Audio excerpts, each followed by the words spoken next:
இன்றைக்கி நம்ம சேனலில் ஒரு அருமையான வெந்தய களி தான் பார்க்க போகிறோம். இது வந்து உடம்புக்கு ரொம்ப நல்லது. உடம்பு சூடெல்லாம் இருந்துச்சுன்னா குறைச்சிரும். சுகர் பேஷண்ட்டுக்கு ரொம்ப நல்லது. குழந்தைங்க வந்து இந்த ஏஜ் அட்டன் பண்ணிவிட்டு ரொம்ப நாளைக்கு பீரியட்ஸாக இருக்காங்க பாருங்கள், அவங்களுக்குலாம் இது வந்து ரொம்ப நல்லாயிருக்கும். அவங்க இது ஒரு கப்பு சாப்பிட்டாங்கன்னா போதும். இது வந்து காலையில் நம்ம வந்து டிஃபனுக்கு நம்ம இது வச்சுக்கலாம். ரொம்ப சூப்பரான இந்த களியை நீங்கள் வந்து மிஸ் பண்ணாமல் செஞ்சு பாருங்கள். இது எப்படி செய்யுது அப்படின்ட்டு வாங்க ஃப்ரெண்ட்ஸ் வீடியோக்குள்ளே பார்க்கலாம். வீடியோக்குள்ளே போகிறதுக்கு முன்னாடி புதுசாக பார்க்காம நம்ம சேனலை சப்ஸ்கிரைப் பண்ணி வச்சுக்கோங்க. வாங்க ஃப்ரெண்ட்ஸ் எப்படி செய்யுதுன்னு பார்க்கலாம். வருங்க எவ்வளோ சாஃப்டாக இருக்குதுன்னு. இது அப்படியே வாயில் வச்சோன்னே கறந்துடும், அவ்வளோ சாஃப்டாக இருக்குது. வாங்க எப்படி செய்யுதுன்ட்டு பார்க்கலாம். களி செய்யறதுக்கு நான் வந்து இதில் ஒரு கப்பு இந்த மாதிரி ஒரு கப் எடுத்துருக்கிறேன். இதில் வந்து ஒரு கப்பு இட்லி அரிசி வந்து நான் வந்து ஊற வச்சுருக்கிறேன். இட்லி அரிசி எப்படி இல்லைன்னா இப்போ நீங்கள் பச்சை அரிசி கூட எடுத்துக்கலாம். பச்சை அரிசி வேண்டாம் அப்படின்னு நினச்சிங்கனாக்கா சாப்பாட்டு அரிசி கூட எடுத்துக்கலாம். ரெண்டுமே நல்லா தான் இருக்கும். இது வந்து குறைஞ்சது ஒரு 5 மணி நேரம் வந்து நல்லா ஊறணும். நல்லா 2-3 தடவை கழுவிட்டு நான் வந்து ஊற வச்சுருக்கிறேன். அதுலேயே வந்து ஒரு 1/4 கப்பு இருக்கும் பாருங்கள். அந்த 1/4 கப்பில் ஒரு கப்பு 1/4 கப்பில் ஃபுல்லாக வெந்தயத்தை எடுத்து தலை தட்டி அதுவுமே நான் வந்து நல்லா ஊற வச்சுருக்கிறேன். இதுவுமே 5 மணி நேரம் ஊறணும். இப்படி உங்கள்கிட்ட கப்பு இல்லை அப்படின்னு நினச்சிங்கனாக்கா இந்த மாதிரி நம்ம வந்து ஒரு டீ குடிக்கிற டம்ளர் நம்ம வீட்டில் இருக்கும். அதில் ஒரு டம்ளர் அரிசி எடுத்துக்கோங்க. எதில் அரிசி எடுக்கிறீங்களோ அதிலே வந்து ஒரு 1/4 கப்பு வெந்தயம் எடுத்துக்கணும். ரெண்டுமே ஈக்குவலாக ஊற வச்சுக்கோங்க. இப்போ ஒரு மிக்ஸி ஜார் எடுத்துக்கோங்க. அதில் வந்து இதில் வெந்தயம் இருக்குது. நான் வீடியோ ஆன் பண்ணாமே பேசிட்டேன். என்னத்த வெந்தயம் இருக்குது. இப்போ வந்து இந்த பெரிய மிக்ஸி ஜாரில் இந்த ஊற வச்ச தண்ணியவே போட்டு நல்லா நைஸாக பேஸ்ட் மாதிரி நம்ம அரைக்கணும். பாருங்கள், இந்த அளவுக்கு நான் வந்து நல்லா அரைச்சிட்டு வந்துட்டேன். கொஞ்சம் கொஞ்சமாக தண்ணி ஊற்றி அரைச்சிங்கனாக்கா இந்த உளுந்து மாவு அரைப்போம்ல அந்த மாதிரி பஞ்சு மாதிரி இது வந்துடும். நல்லா நைஸாக அரைச்சிக்கோங்க. பாருங்க, கையே தெரியல. இந்த அளவுக்கு வந்து நம்ம நைஸாக அரைச்சிக்கணும். இதே மிக்சிலேயே நம்ம வந்து அரிசி போட்டுக்கலாம். இந்த அரைச்சி மிக்சிலேயே நான் வந்து அரிசியும் போட்டுக்கிறேன். அரிசியும் வந்து இதே மாதிரி நல்லா நைஸாக நீங்கள் அரைக்கணும். கொஞ்சம் தண்ணி இருந்தால் பரவாயில்ல, தண்ணியோடய போட்டு நல்லா நைஸாக அரைச்சிக்கோங்க. இதை அரைச்சிட்டு வந்துட்டு நான் காமிக்கிறேன். இப்போ பாருங்கள், இந்த அரிசியை வந்து நல்லா அரைச்சிட்டு வந்துட்டேன். இந்த மாதிரி நல்லா நைஸாக மை மாதிரி இருக்கணும். இப்போ இதிலே வந்து நம்ம இந்த ஃபஸ்ட்டு அரைச்சோம்ல அந்த வெந்தயம் அதையும் சேர்ந்து இதிலே போட்டு ஒரு சுற்றி நைஸாக அரைச்சி எடுத்துக்கோங்க.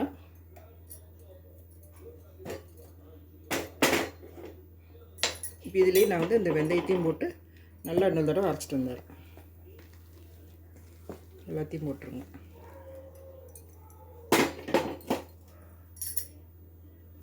இப்போ நம்ம எந்த கப்பில் அரிசி எடுத்தோமோ அதே கப்லேயே வந்து ஒரு 2 கப்பு கருப்பட்டி, நான் வந்து கருப்பட்டி எடுத்துருக்கிறேன். நீங்கள் வந்து உங்கள்கிட்ட கருப்பட்டி இல்லை அப்படின்னாக்கா நீங்கள் வந்து வெல்லம் கூட எடுத்துக்கலாம். வெல்லத்துக்கு பதிலாக நாட்டு சர்க்கரையும் எடுத்துக்கலாம். இந்த 3ல் நீங்கள் ஏதோ ஒன்று எடுத்துக்கோங்க. கருப்பட்டி இல்லைனாக்கா வெல்லம், இல்லைன்னா நாட்டு சர்க்கரை. இதில் வந்து இதிலே வந்து 2 கப்பு நம்ம வந்து கருப்பட்டி நான் எடுத்துக்கிறேன். நீங்கள் வெல்லமாக இருந்தால் கூட வெல்லம் எடுத்துக்கோங்க. நம்ம எதில் அளந்தோமோ அதுலேயே வந்து 2 கப்பு வெல்லம்.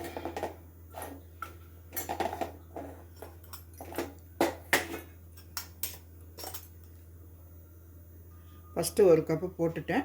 இப்போ வந்து இன்னொரு கப்பு போட்டுக்கலாம்.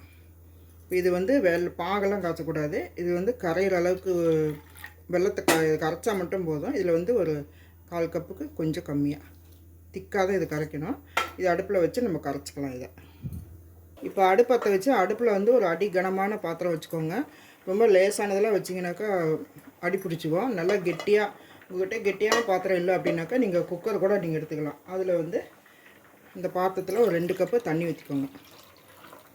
எதில் நம்ம அளந்தோமோ அதிலே தான் அளக்கணும். கப்போ டம்ளரோ நீங்கள் எதில் அரிசி அளந்தீங்களோ அதிலே தான் வந்து எல்லாமே அளக்கணும்.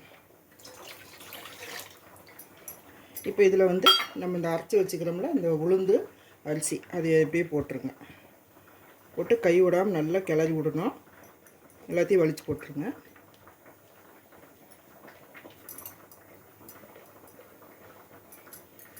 விஸ்கு மாதிரி எடுத்துக்கோங்க. எடுத்துகிட்டு நல்லா கிளறி விடுங்க.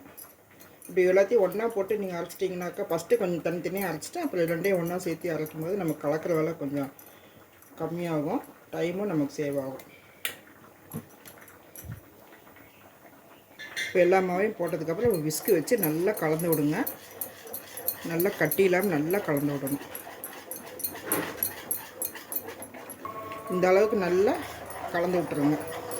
இப்படியெல்லாம் கட்டி இல்லாமல் நல்லா கலந்துட்டு நம்ம மிக்சியை கழுவி கொஞ்சம் தண்ணி ஊற்றிக்கலாம்.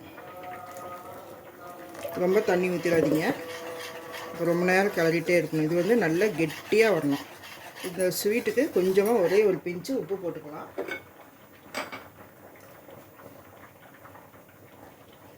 இங்கே பாருங்கள், இந்த அளவுக்கு உப்பு, அவ்வளோதான். போட்டு இப்படி நல்லா வந்து இப்போ கெட்டியாக வரணும். அந்த அளவுக்கு வந்து நல்லா கலந்து விட்டுருங்க. அப்படியே கை விடாமல் கலந்துகிட்டே இருங்க. இது ஒரு 10-15 நிமிஷம் ஆகும். இது வந்து நல்லா கலந்துகிட்டே இருங்க. இப்போ பாருங்கள், நல்லா கிளறிட்டே இருக்கேன். கை விடாமல் இந்த விஸ்கு தான் வச்சு நான் வந்து கலந்துட்டுருக்கிறேன். கை விடாமல் கிளறுங்க. இது கெட்டியாகிறதுக்கு வந்து ஒரு 10-15 நிமிஷம் ஆகும். அது வரைக்கும் இந்த கையை அந்த கை மாற்றி மாற்றி கொஞ்சம் கிளறுங்க. கெட்டியாக கை கொஞ்சம் லேசாக வலிக்க தான் செய்யும். நல்லா ஹெல்த்தியாக சாப்பிட்னா கொஞ்சம் வலியை பார்க்கக்கூடாது. நம்ம குழந்தைங்களுக்கு செஞ்சு கொடுக்குறது இது வந்து இந்த ஏஜ் அட்டன் பண்ணால் அந்த மாதிரி குழந்தைங்களுக்கு பீரியட்ஸ் வந்து வந்துகிட்டே இருக்கும், சரியாக நிற்காது. அவங்களுக்குலாம் இந்த மாதிரி செஞ்சு கொடுத்தீங்கன்னாக்கா ரொம்ப நல்லாயிருக்கும்.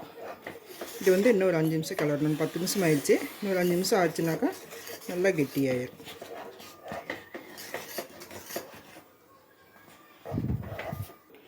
இப்போ பாருங்கள், நல்லா கெட்டியாயிடுச்சு. இப்போ வந்து கையில் வந்து தண்ணி தொட்டு இப்படி தொட்டு பார்த்திங்கனாக்கா கையில் வந்து ஒட்டக்கூடாது. இப்படி ஒட்டக்கூடாது. இதுக்கப்புறம் தான் நம்ம வந்து பாகு ஊற்றணும். ஃபஸ்ட்டே பாகு ஊற்றக்கூடாது. இந்த மாதிரி நல்லா கெட்டியாக வந்ததுக்கப்புறம் தான் நம்ம வந்து கரைச்சி வச்சுக்கிற பாகு ஊற்றணும். இப்போ இந்த மாதிரி ஒரு ஜல்லடை எடுத்துகிட்டு நம்ம கரைச்சி வச்சுக்கிற அந்த பாகை வந்து இதில் ஊற்றிக்கலாம். அடுப்பு ஆஃப் பண்ணிடுங்க. நல்லா கலந்து விட்டுட்டு அப்புறம் தான் நம்ம பற்ற வைக்கணும்.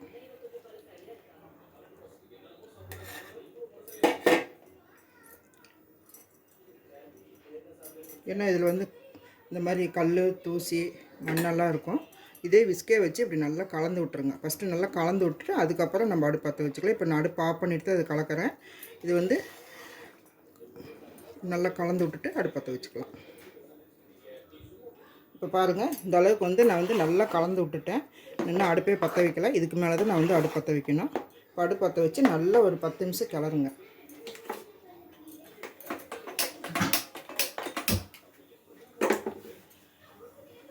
இப்போ இதில் ஒரு 2 ஸ்பூன் நல்லெண்ணெய், இதுக்கு நல்லெண்ணெய் தான் ஊற்றணும். அதுவும் நல்லாயிருக்கும். ஒரு 2 டேபிள் ஸ்பூன் ஊற்றிக்கோங்க.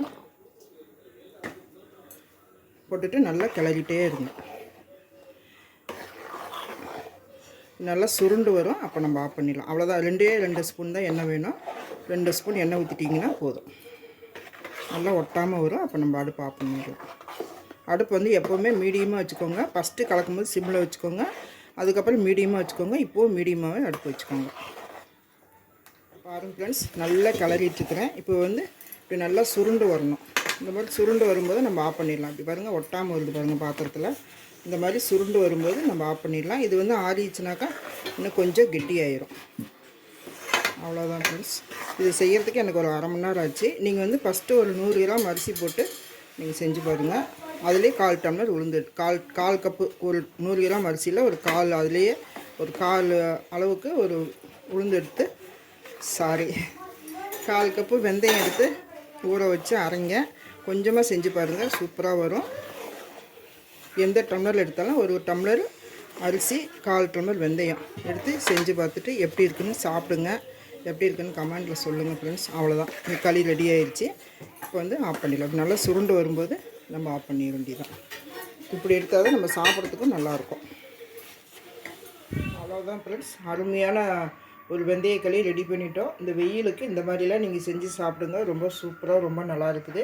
இதில் வந்து நல்லெண்ணெய் ஊற்றி சாப்பிட்ணும். ரொம்ப சூப்பராக இருக்குங்க. நல்லெண்ணெய் தான் ஊற்றிருக்கிறேன்.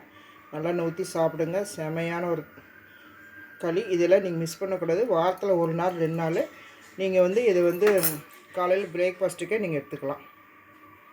இந்த வீடியோ பிடிச்சிருந்தால் லைக் பண்ணுங்கள், ஷேர் பண்ணுங்கள், கமெண்ட் பண்ணுங்கள், சப்ஸ்கிரைப் பண்ணிவிட்டு அப்படியே பக்கத்தில் இருக்கிற பெல் பட்டனை ஆன் பண்ண மறந்துடாதீங்க. மீண்டும் அடுத்த ஒரு நல்ல வீடியோவில் சந்திப்போம். நன்றி, வணக்கம்.